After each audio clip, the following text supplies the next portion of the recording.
नमस्कार साथीहरू, आज यो भिडियोमा एकदमै महत्त्वपूर्ण विषयमा कुरा गर्दैछु।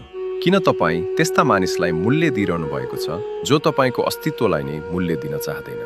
यो प्रश्न गहिरो छ र जीवन बदल्ने शक्ति राख्छ। सुन्नुहोस्, तपाईँको मूल्य त्यो मान्छेले निर्धारण गर्ने होइन जसले तपाईँलाई देख्दैन।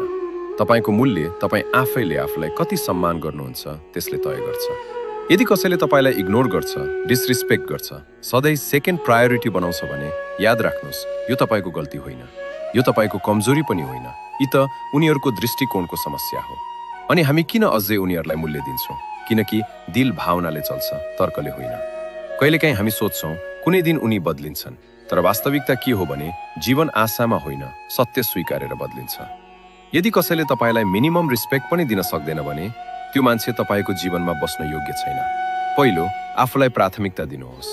एकपटक तपाईँले आफ्नो मूल्य बुझ्नुभयो भने कसैले पनि तपाईँलाई कम आँक्न सक्दैन। दोस्रो, बाउन्ड्रिज बनाउनुहोस्।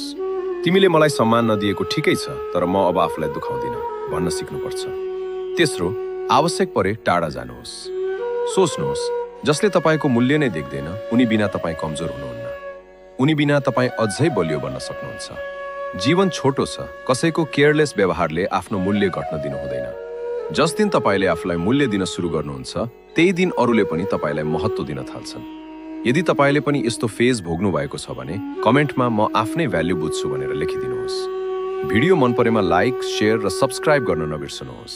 फेरि भेटौँला। धन्यवाद।